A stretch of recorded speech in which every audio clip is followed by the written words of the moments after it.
Hi everyone, and I am back with a new video in this Arty Musings series. I hope you can hear me clearly. You might occasionally also hear bangs or explosions or some sort of partying in the background, and that's because it is the Sinhalese and Tamil New Year here in Sri Lanka. So, Suba Alut Avrudakweva to everyone who is celebrating. But if there is a lot of background noise, I am sorry. Nothing I can do about that right now. In this video, actually, I wanted to talk about my journey so far, and this was actually something requested by someone a couple of weeks ago when I asked you guys what you wanted me to talk about, so I thought I would cover it in this video. I am naturally a very private person when it comes to my personal life, so I won't go into all of that, but I will cover in brief my journey as an artist, and especially how I got to my current work process, because I think I promised you guys I would talk a little bit more about that in a previous video. Now, I actually was homeschooled before I went to any regular school. I was initially homeschooled, and I had a very alternate upbringing, so that when I did go to an international school between the ages of 8 and 12, I always knew that I could come back, and I always knew I could find a very different way in life. So I actually dropped out of school when I was 12, and I made this decision after quite a bit of thinking and deciding about what I wanted to do with my life. So it wasn't a random decision to just leave school because I didn't enjoy it or I found it too hard. I really enjoyed school actually, and I enjoyed my lessons and hanging out with my friends, but I decided that I needed to figure out what I wanted to do with my life and then take the necessary steps to get there. After I dropped out of school, I started learning to paint, or rather painting became the main subject in my homeschooling program. And my dad was my teacher, and I spent 6 years studying art, starting with pencil and charcoal and inks, and then on finally in my third year, I think it was my third year, I finally started working with paints, watercolor, which is again a medium that I'm not really eloquent with, I shall say. I love watercolor, but I'm just not a master of it. After watercolor, I worked with acrylics and oils, and I eventually settled down with acrylics because it's quite a versatile medium, and it's much easier to use in our tropical climate. So I have stuck to acrylics since my schooling days. But I did cover all the mediums, and I did cover all the subjects as well, starting with still lives and then going on to portraits and the human figure, and then on to landscape. So I did cover all of this in each of the mediums as well.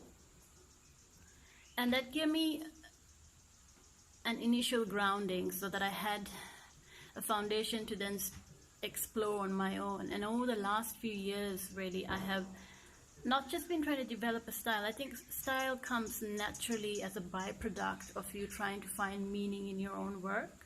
Style is just the way you speak through images. But I've been trying to figure out why it is that I paint, why it's important to me, and what it is that I'm trying to say, and what aspects of life am I trying to explore and then express onto canvas, and why it's important to me. So after my initial schooling, I spent a few years doing that, and then I think it's only in the last couple of years or so that I've finally figured out my language.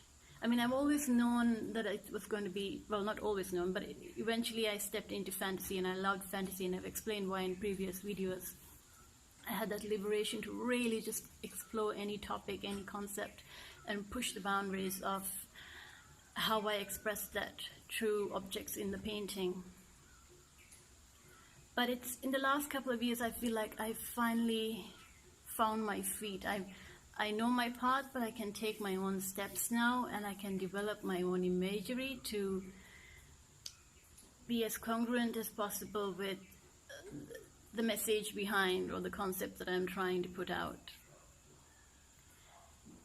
it's definitely, I see now, especially looking at how my dad's work has also developed, I see this, the one good thing about art is that, not just one good thing, but one of the many good things about art is that it's a long-term career. I mean, your best years are going to be at the end. So you have your entire life to really explore and develop as a person and as an artist.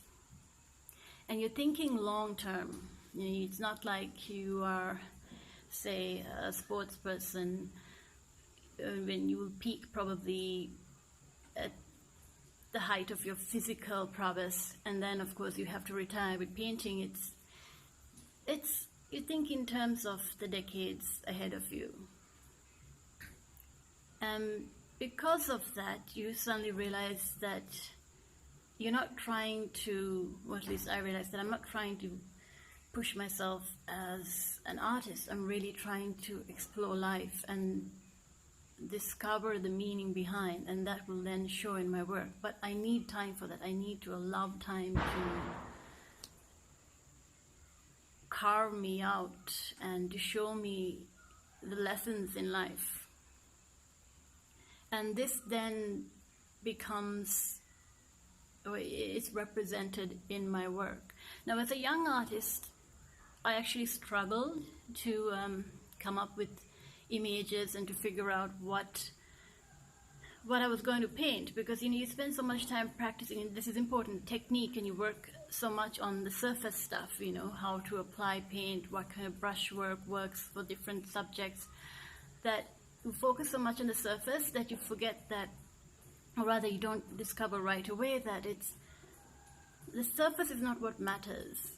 It matters in terms of how you say what you want to say, but at some point or at least I recognize that the concept behind mattered more, what you were trying to say mattered more. And from there I slowly developed, I've explained this before, developed this process where I write out the ideas.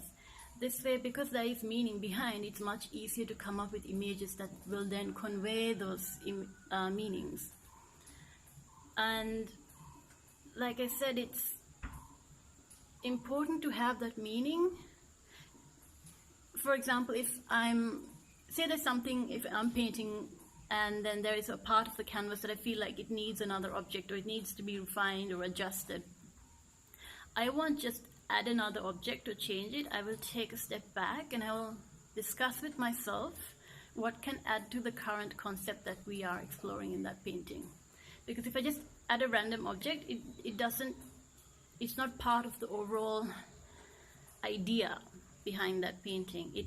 So I will sit down, I'll figure out another way, or maybe another aspect of the concept, and then I'll try to figure out an image or a symbol that would best represent that, and then I will add it to the painting.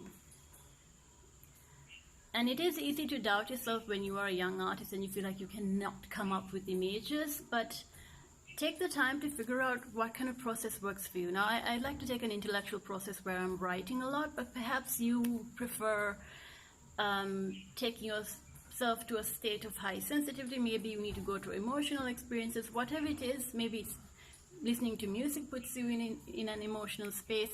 Whatever it is, figure out, experiment and figure out what works for you. It'll be different artist to artist.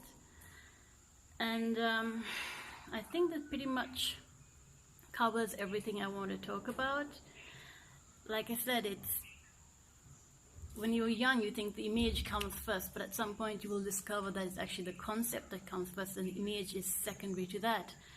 And lately I have discovered that actually even the concept is secondary, because it's actually the experience of painting that comes first, being immersed in that creative force. And the finished result is actually an extra. I am going to now sign out because I'm running out of time. But if you want me to talk a little bit more about this topic, I will expand in a future video, so do let me know. Until next time, take care and enjoy your celebrations.